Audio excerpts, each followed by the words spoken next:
Hi, welcome to SBR Videos. I'm Peter Loshak. It's Week 15 in the NFL. It is Wednesday afternoon, and this is our regular segment that we do with professional handicapper Doug Upstone, where we get his top value plays each week for the NFL card. Doug Upstone, how'd you do last week? Peter had in the value plays went 1 and 2, first losing week in a month.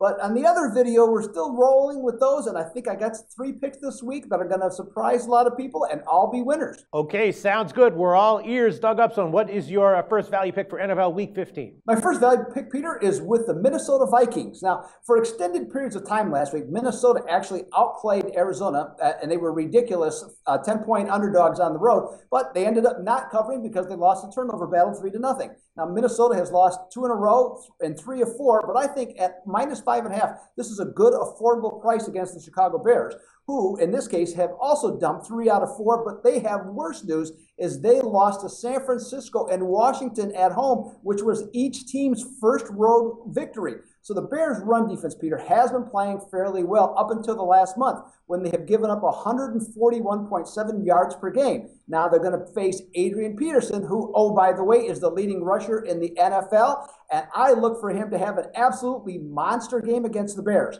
The Vikings are 18-6 against the spread off 1 or more spread losses, and the Bears, Peter, are a miserable 14-30 against the spread on the road the last 4 weeks of the season.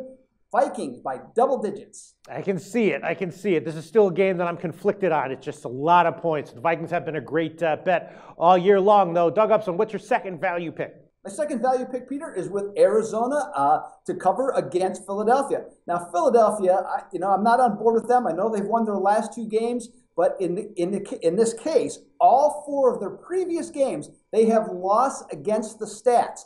And in their 2 wins, they were outgained by 179 yards by New England and 64 against Buffalo. Now, Philly gives off no signals that they're going to all of a sudden just put this together, and there's a good reason why they're home dogs in this spot. There's absolutely no argument, though, Peter, that Arizona is the deserving 11-2 team this season. This was the second best record in the NFC, and on a 7-game winning streak. A key here, I think, is the Cardinals possess the ball 33 minutes a game versus Philadelphia, whose defense is on the field for 34 minutes a game. And with a veteran quarterback like Carson Palmer, I think he can take full advantage of that Eagles defense. Also, Arizona is 6-1 and 5-2 against the spread on the road, winning by 6.2 points. 5-2 against the spread, winning by 12.7 points a game. I think they'll win by at least 7 on the road at Philly. Yeah, in general, I'm looking to bet on Arizona and looking to bet against Philly, although the Sharps took Philly last week. I was on Buffalo, and the Sharps won, and I lost. But anytime you're recommending a play on Arizona over Philly, I'm probably going to be in agreement with that. All right, what's your third play for us this week, Doug Upstone? Third value play is on Kansas City. Now, myself as a football handicapper, I might wait and watch this line a little bit to see if you can get Kansas City to go down to 7, which could happen. But overall, I don't think the hook is going to come into play that much when looking at these 2 teams.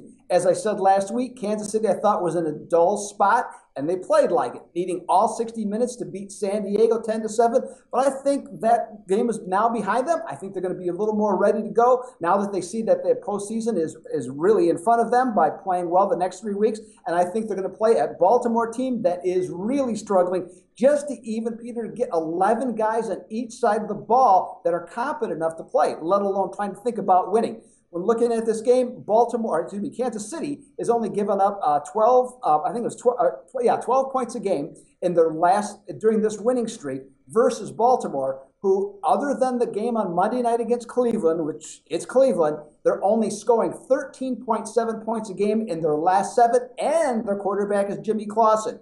KC is 13-5 recently as away favorites, and I think they'll win by at least 14 here. Yeah, KC's awesome. Last week I actually did bet against them at the last minute. Just thought it was too many points. Yeah, I agree with you that if it were 7, they would seem like a great bet. 7.5 has me wondering if that's too many points, but certainly they've been killing it by a mile for 2 months now, and very impressive team, so I can't make an argument against it, although Clausen did play pretty well in his last week. Doug Upstone, thanks so much. We will talk to you again for NFL Week 16.